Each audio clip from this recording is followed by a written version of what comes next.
नमस्कार देवियों और सज्जनों, व्यालोक वाणी में आप सभी का एक बार फिर से स्वागत है। और आज मैं और आचार्य आनंद फिर से आप लोगों को ले चलेंगे बतकही की दुनिया में, जहां हम ये बताएंगे कि यह पूरा देश कितना खलिहर है।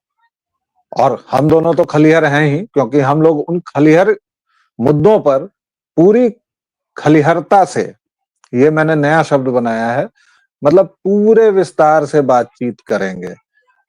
लेकिन बातचीत शुरू करने से पहले आचार्य किशोर कुणाल को नमन। आचार्य किशोर कुणाल को आप सभी लोग जानते होंगे, जिन्होंने पटना के महावीर मंदिर को जगत प्रसिद्ध बनाया। हालांकि वह कौन थे जो उसको जगत प्रसिद्ध बनाते, लेकिन उन्होंने बड़ी मेहनत की उसके ट्रस्टी के तौर पर, उसके संरक्षक के तौर पर। और आज पटना का महावीर मंदिर अपने सुप्रबंधन के लिए जाना जाता है। इसके ठीक उलट बिहार के तमाम बड़े मंदिर अपने कुप्रबंधन के लिए जाने जाते हैं, लेकिन एकाध मंदिर जो हैं वो अपने सुप्रबंधन के लिए जाने जाते हैं, और उसमें पटना का महावीर मंदिर भी है। बहरहाल बात हो रही थी आनंद जी बतकही की। बतकही से सीधे याद आती है राहुल विंची की। राहुल का न्यूसेंस वैल्यू इतना अधिक है कि भाजपा वाले उसको जेल भी नहीं भेजना चाहते हैं। अभी आप देखिए कि संसद के गुंडे ने किस तरह की गुंडई की, लेकिन भाजपा वालों ने जानबूझकर उसमें से धारा 109 हटवा दी। अमित शाह की पुलिस है और उसने धारा 109 बीएनएस, भारतीय न्याय संहिता की 109, जो पहले आईपीसी की धारा 302 थी, यानी प्राणघातक हमला या जानलेवा हमला, 302 उसकी नहीं, मेरे धारा ख्याल से 307 होगी। 302 तो प्राण लेने की धारा है, तो 302 को 109 किया गया है, और अच्छा, उसी को नहीं लगाया गया। प्राणघातक बाकी हमले सारी वाले धाराएं लगाई गई, क्योंकि 302 अगर लगता तो राहुल विंची को तत्काल गिरफ्तार करना पड़ता। और उसके बाद वह एक जो अंग्रेजी में कहते हैं फ्रैंकेस्टाइन या यूजफुल इडियट, जो आप लगातार इस्तेमाल करते हैं, याद क्यों आई? क्योंकि जाड़े का मौसम है दर्शकों, और जाड़े का मौसम मुझे लगता है कि बिल्कुल मुफीद होता है स्वास्थ्य के लिए, क्योंकि खूब सारी हरी सब्जियां आती हैं बाजार में।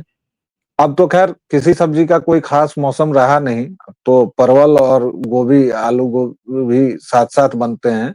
लेकिन इसके बावजूद जाड़ों का हम लोग इंतजार करते थे। मटर की छीमियां होती थी, हल्की फुल्की ठंड होती थी, उसमें पराठे और उसमें तमाम तरह की सब्जियां। टमाटर की चटनी होती थी, क्योंकि टमाटर भी इसी मौसम में उगता था।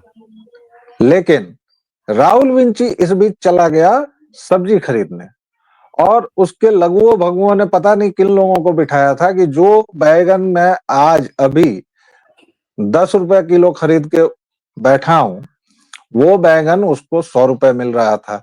उसके बाद उसने वहीं पर 400 रुपए किलो लहसुन खरीदा। और मजे की बात यह है कि वो लहसुन और प्याज का फर्क बताने के लिए हमारे एक भाजपाई नेता को हस्तक्षेप करना पड़ा, और उन्होंने कहा कि राहुल जी, वो प्याज नहीं, वो लहसुन है, और लहसुन 400 रुपए किलो बिक रहा है। क्योंकि राहुल ने कहा था कि प्याज 400 रुपए किलो है और सोने से भी महंगा। अगर 400 रुपए किलो भी है, तो सोना तो शायद 70-80 हजार रुपए का 10 ग्राम मिल रहा है। तो ये राहुल जो है, इसके न्यूसेंस वैल्यू को भाजपा क्यों इतना बढ़ा चढ़ा कर आंकती है? आनंद जी, आप इसको कैसे देखते हैं? मतलब क्या देखिए, एक है ये? बहुत पुरानी सी कहानी थी ना, वो रूस की कहानी थी शायद, या फ्रांस की कहानी थी, जहां रानी साहिबा ने कहा था कि अगर रोटियां नहीं मिल रही, ब्रेड नहीं मिल रहा, तो क्या हुआ, वो केक क्यों नहीं खा लेते। तो उन्हें समझ में ही नहीं आया कि ब्रेड और हाँ, मेरी एंटोइनेट की कहानी थी फ्रांस की। जी। तो फ्रांस की जो कहानी थी, वैसी कुछ कहानी एक बिहार में भी चलती है। तो पहले हम ये बिहार की लोक कथा लोगों को सुना देना चाहेंगे। इस बिहार की लोक कथा में होता क्या है कि एक मुसहर जाति जो होती है, अक्सर उनका घर जो होता है वो सड़क के किनारे ही होता है। मुख्य सड़क के पास ही वो लोग घर बनाना पसंद करते हैं, और क्योंकि उनकी खुद की प्रॉपर्टी उनके पास कुछ होती नहीं, तो कहीं पर छोटी सी झोपड़ी उन्होंने लगा ली। तो वैसे ही एक झोपड़ी उन्होंने लगा रखी थी, और राजा साहब का रथ गुजरने की आवाज आती है। तो अचानक जब खाना वाना खा करके ये मुसहर और उनकी पत्नी, मुसहरनी जिसको कहते हैं, तो ये दोनों लोग घर के बाहर बैठे हुए थे और अचानक की आवाज़ आती है, तो लोग समझ जाते हैं कि रथ आ रहा है और रथ इस वक़्त तो राजा साहब का ही हो सकता है। तो तुरंत दोनों खड़े होते हैं, हाथ-वाथ जोड़ करके और झुक करके खड़े हो जाते हैं।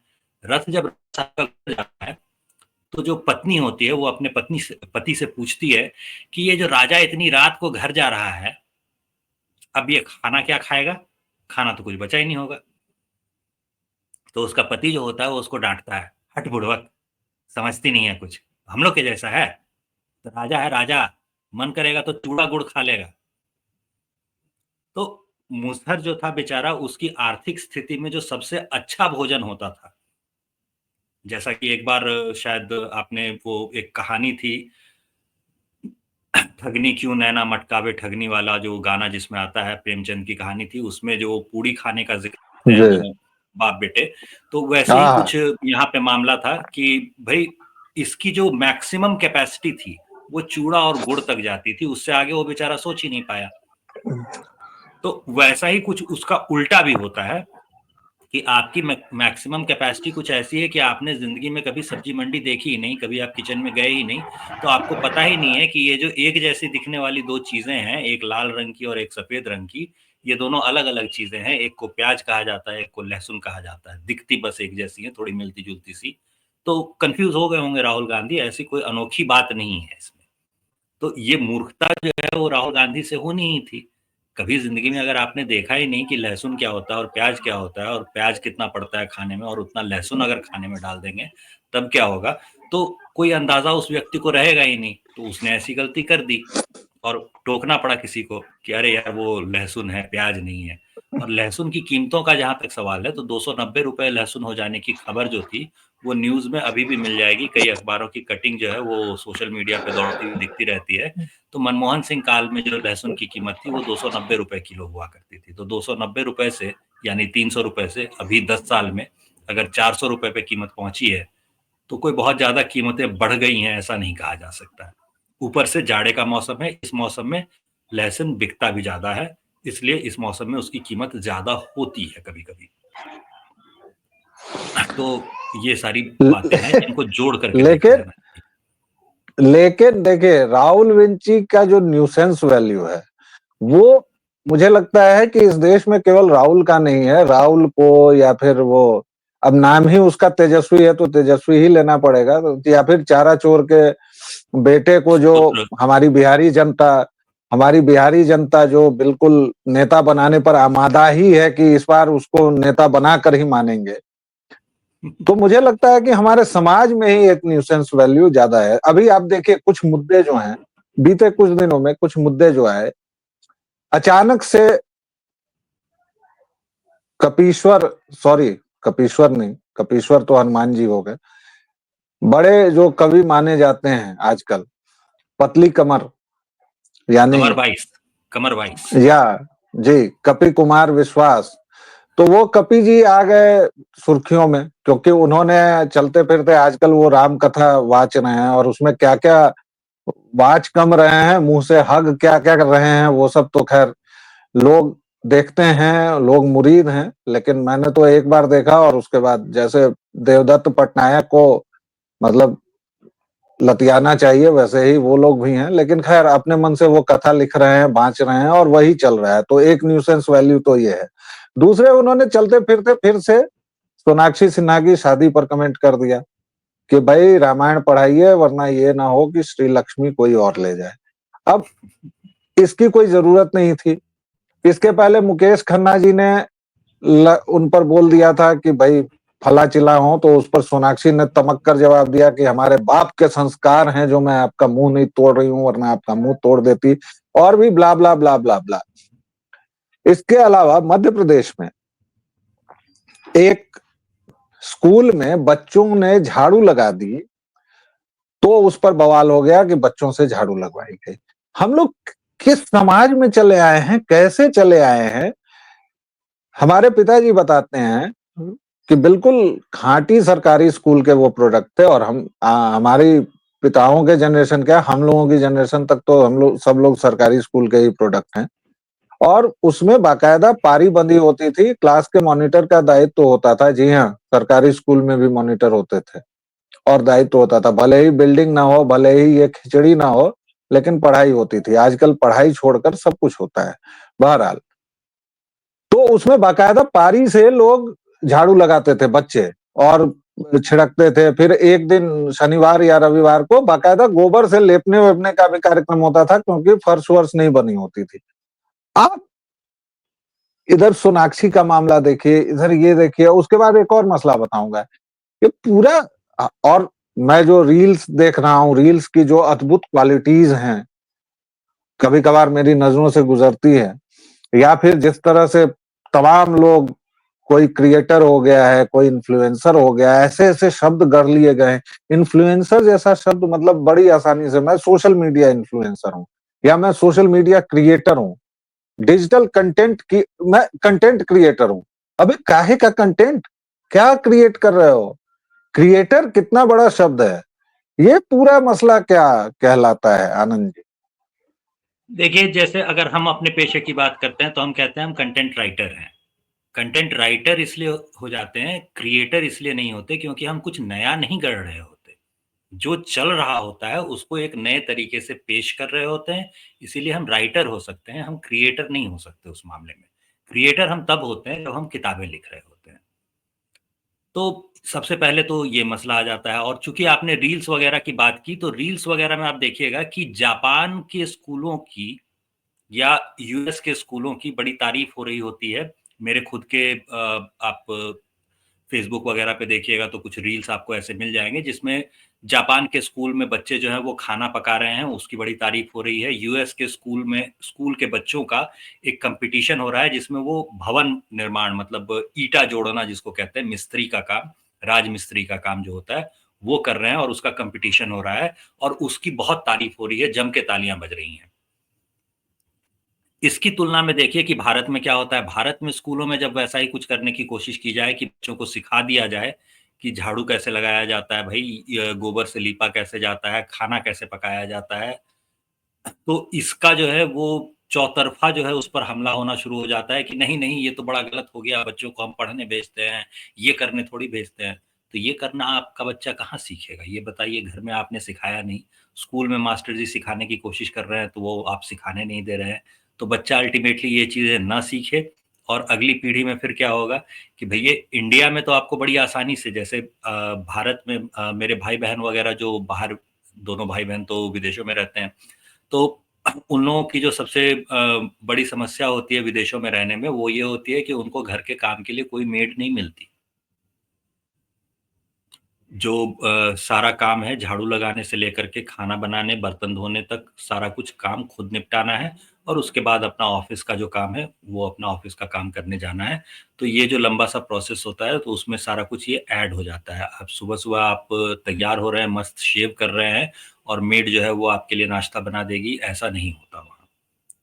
होता भी है तो बहुत महँगे जो संसाधन इस्तेमाल कर सकते हैं, उनके लिए होता है।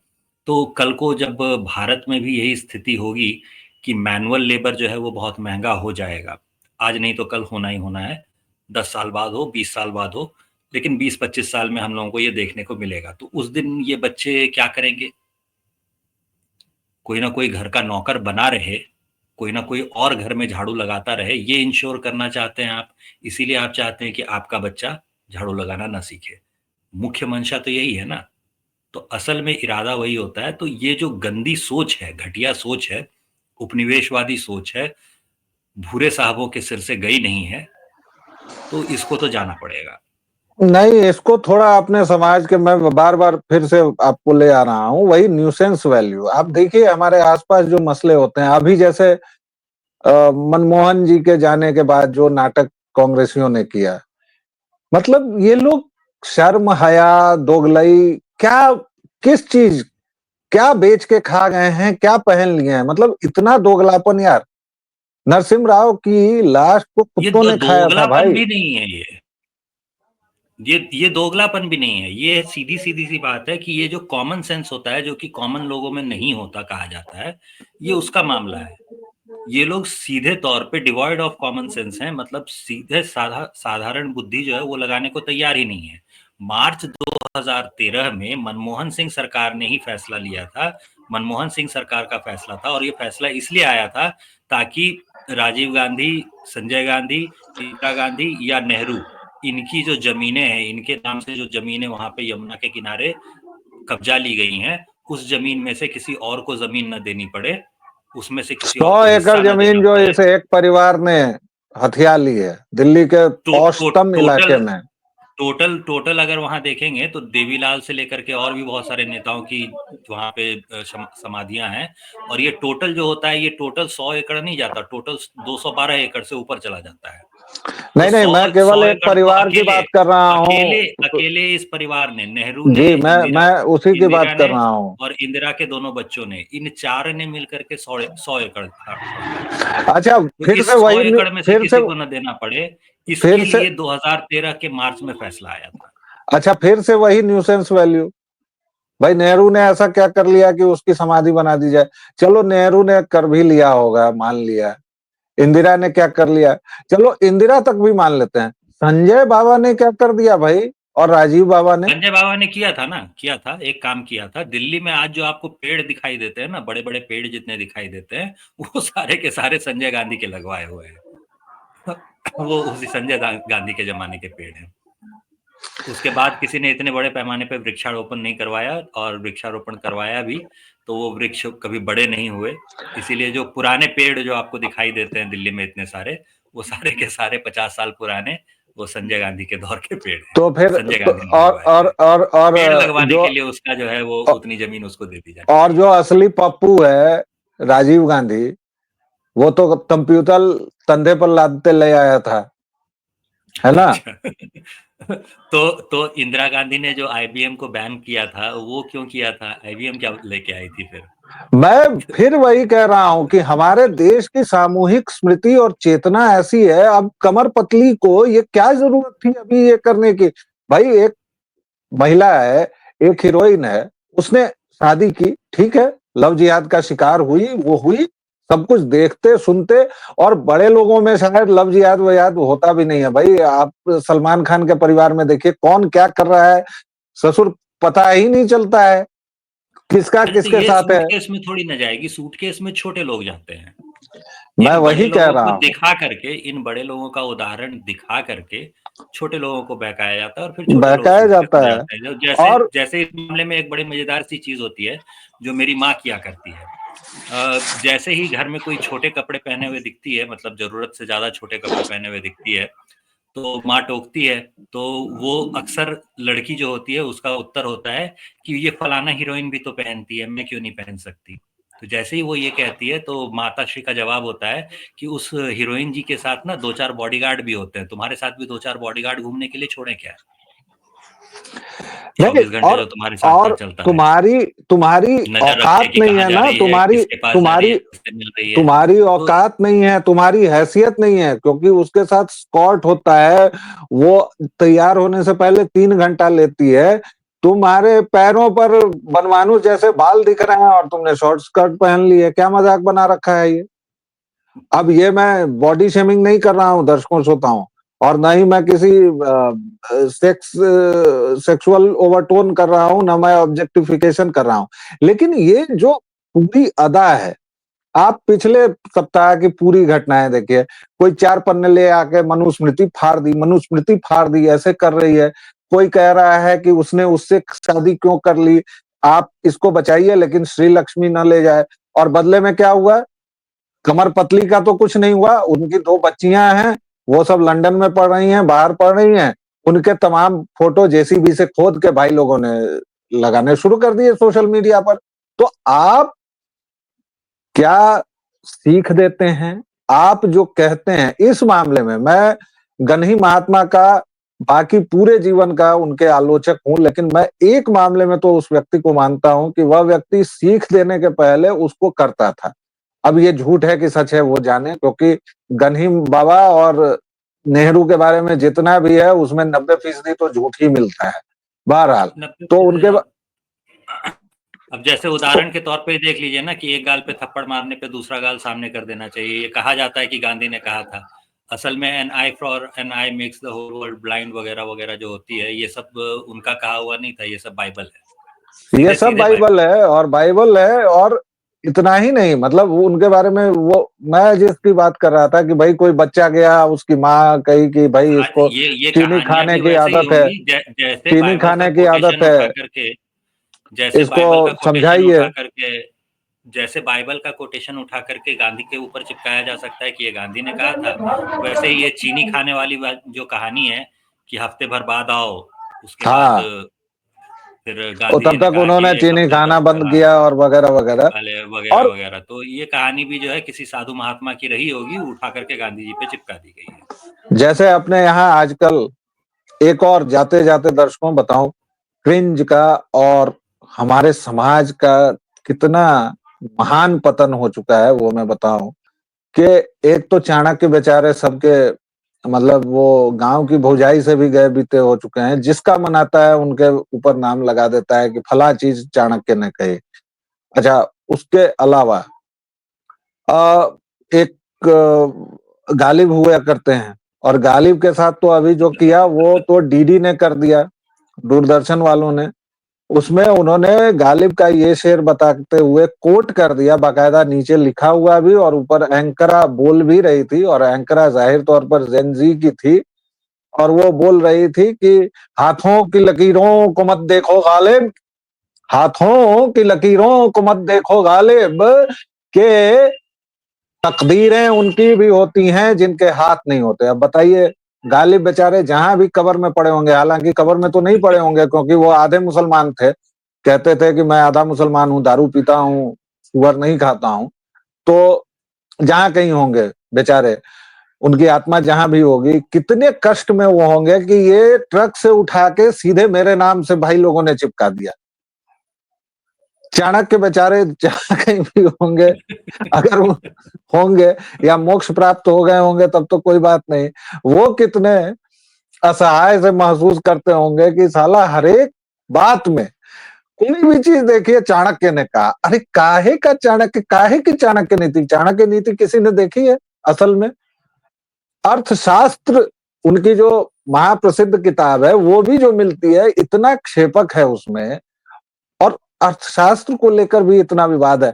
विवाद तो खैर चाणक्य को लेकर भी है कि चाणक्य एक व्यक्ति थे या उपाधि थे या क्या थे, या व्यास की तरह के कोई व्यक्तित्व थे जिनको बारंबार व्यास की उपाधि दी गई और वो कई पीढ़ियों तक लेखन चला। लेकिन दर्शकों श्रोताओं, कहने का मतलब ये है कि आज बतकही में बहुत सारी बातें करने का मन था, क्योंकि हम लोगों ने बहुत दिनों बाद बात की, लेकिन समय का एक फॉर्मेट होता है, एक हमारी सीमा होती है।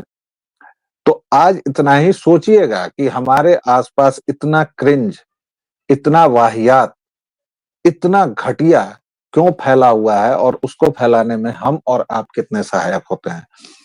इसके साथ एक डिस्क्लेमर ये भी दे देता हूं कि हम दोनों ने ये चर्चा की, इसका मतलब कि हम दोनों भी खलीहर हैं, हम दोनों भी इसको फैलाने में सहायक हो रहे हैं, लेकिन ये केवल इसलिए है कि once in a lifetime हमने इस पर चर्चा की और हम इस पर स्टॉप लगा देंगे। जेन जी के लोगों से खास तौर से मेरा आग्रह है कि आप क्या पढ़ते हैं, क्या देखते हैं, क्या सुनते हैं, उसका आपके सोचने पर बहुत प्रभाव पड़ता है।